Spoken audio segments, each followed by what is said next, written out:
Hello guys, आज का हमारा टॉपिक है बिजनेस एनवायरनमेंट। ठीक, बिजनेस एनवायरनमेंट। तो हमको पता है कि बिजनेस एनवायरनमेंट क्या होता है। बिजनेस मतलब क्या है, आप सब जान चुके हो। एनवायरनमेंट का मतलब क्या है कि वो सारे फैक्टर्स जो किसी बिजनेस को डायरेक्टली और इनडायरेक्टली इफेक्ट पहुंचाते हैं। ठीक, तो वही बात करने जा रहे हैं कि एनवायरनमेंट क्या है कि वो सराउंडिंग्स जो हमारे बिजनेस की सराउंडिंग्स हैं वो डायरेक्टली और इनडायरेक्टली हमारे बिजनेस को इफेक्ट पहुंचाती है, एनवायरनमेंट कहते हैं। ठीक, एनवायरनमेंट हमारे दो टाइप्स की होती है। एक होती है इंटरनल, एक होती है एक्सटर्नल। अब इंटरनल कौन सी होती है और एक्सटर्नल कौन सी होती है? इंटरनल मतलब क्या होता है कि कंपनी के अंदर के फैक्टर्स कौन कौन से होते हैं। तो अंदर फैक्टर कौन कौन से होंगे? Owner, CEO, directors, employees, workers.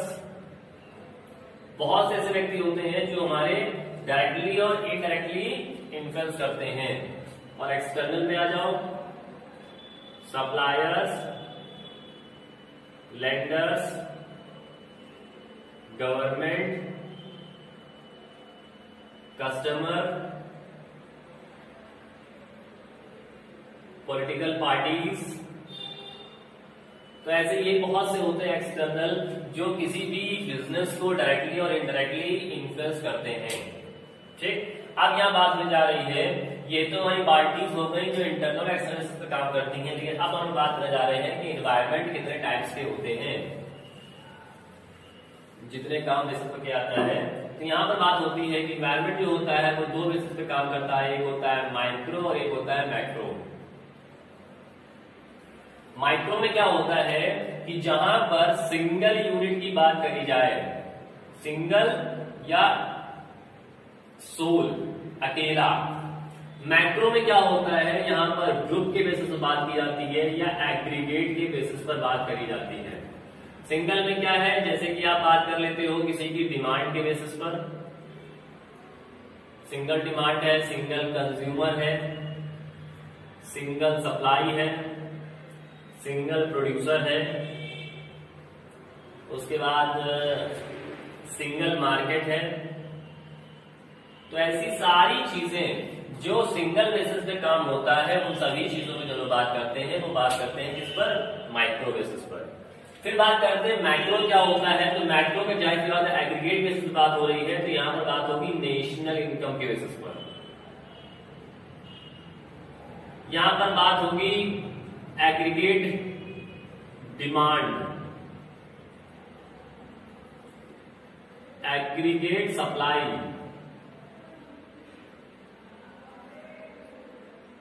और यहां पर बात होगी, यहां पर हो जाती है कॉस्ट, यहां पर बात होगी मनी सप्लाई,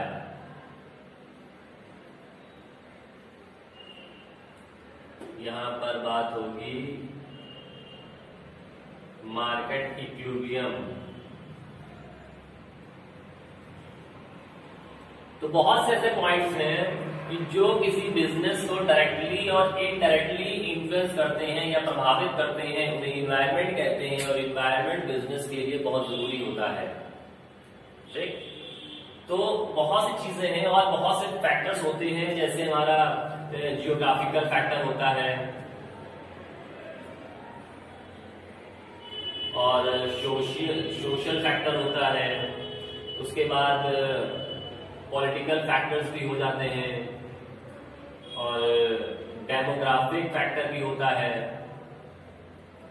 तो ऐसे बहुत से फैक्टर्स होते हैं जो गवर्नमेंट को या कह सकते हैं कि बिजनेस को इफेक्ट पहुंचाते हैं डायरेक्टली और इनडायरेक्टली। अब आप ये कह रहे हो कितनी देर से डायरेक्टली और इनडायरेक्टली चिल्ला रहे हैं, तो इसका मतलब क्या है? मतलब ये चीज होती है कि डायरेक्टली का मतलब क्या होता है कि वो सारे फैक्टर्स जो सीधे तौर पर किसी बिजनेस पर इफेक्ट पहुंचा रहे होते हैं उन्हें कहते हैं डायरेक्ट। इनडायरेक्ट वो होते हैं कि जो सीधे तौर पर इफेक्ट न पहुंचा करके घुमा के इफेक्ट पहुंचाते हैं। एग्जांपल देता हूं, डायरेक्ट में ये कह दिया गया कि एक कॉम्पिटिटर हमारे बिजनेस का है, उसने सीधे तौर पर अपना बिजनेस का प्राइस कम कर दिया, अपने प्रोडक्ट का प्राइस कम कर दिया, तो हमारे प्रोडक्ट का प्राइस महंगा है तो हमारा प्रोडक्ट बिक नहीं रहा है। ऐसी बातें होती है। ठीक, दूसरी जगह कहते हैं गवर्नमेंट ने टैक्सेस इंक्रीज कर दिए हैं, जिस वजह से हमारा क्या हो रहा है, प्रोडक्ट की प्राइस बढ़ रही है। अब वो टैक्सेस वहां पर बढ़े थे तो प्रोडक्ट का प्राइस यहां बढ़ रहा है, प्रोडक्ट का प्राइस बढ़ने से हमारी प्रोडक्ट की डिमांड कम हो जाएगी। तो ये सारे इन्वायरमेंट्स होते हैं जो किसी भी बिजनेस को इफेक्ट पहुंचाने में अपनी भूमिका निभाते हैं। ठीक, तो ये सारे पॉइंट्स थे। हम उसी के बारे में बात कर लेते हैं कि इन्वायरमेंट और कौन कौन सी चीजें होती हैं। इन्वायरमेंट में बहुत से ऐसे पॉइंट्स हैं जो इन चैप्टर्स मैंने बताया हुआ है, यही सारे चैप्टर्स पढ़ने हैं आपको, जो आपके इकोनॉमिक्स में भी आपको यही सारे चैप्टर्स मिलेंगे पढ़ने के लिए। तो यही चीजें सारी हैं कि इसमें कैसे का काम होता है, कैसे क्या चीजों के बारे में बात की जाती है, कैसे हम इसमें कौन से पॉइंट्स हैं, उन सभी चीजों के बारे में बात करते हैं, है ना। तो यहीं पे ये देखना है कि किस तरीके से जो ये सराउंडिंग्स हैं, जो ये फैक्टर्स हैं, कैसे इफेक्ट पहुंचाते हैं हमारे बिजनेस को, कैसे हमें इसको हटाने, कैसे इसको रिमूव करना है, उन सब चीजों के बारे में बात की जाती है। किस तरीके से हम इन फैक्टर्स की हेल्प से अपने बिजनेस के लिए एक बेनिफिशियल काम कर सके, तो हमें वो भी चीजें सोचनी होती है। तो डिफरेंट जो इकोनॉमिक्स हैं, जो अर्थशास्त्री जितने भी होते हैं, वो यही दिमाग लगाते रहते हैं कि कैसे हमें इन्वायरमेंटल फैक्टर्स की हेल्प से कैसे अपॉर्चुनिटीज क्रिएट कर सकें, जो हमारे बिजनेस के लिए जो बहुत एक थ्रेट है, डर का कारण बना हुआ है, उन सभी चीजों को यूज किया जा सके।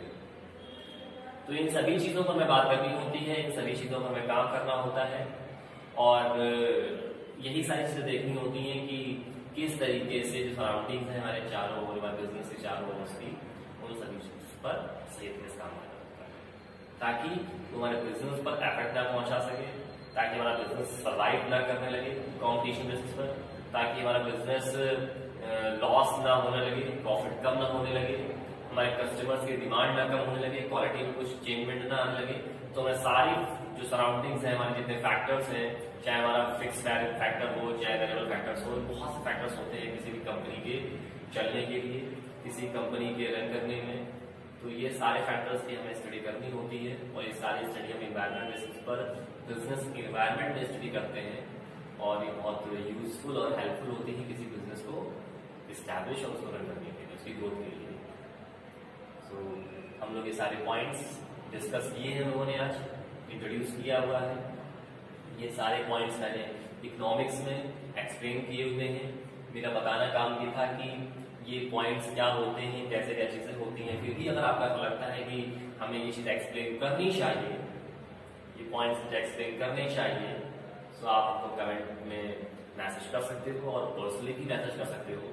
व्हाट्सएप नंबर आपके पास होगा, आप हमसे कन्वे कर सकते हो मैसेज अपने, और मैं आपको पर्सनली दोबारा से एक न्यू वीडियो बना करके with the explanation of these points मैं आपको एक्सप्लेन कर दूंगा। ओके।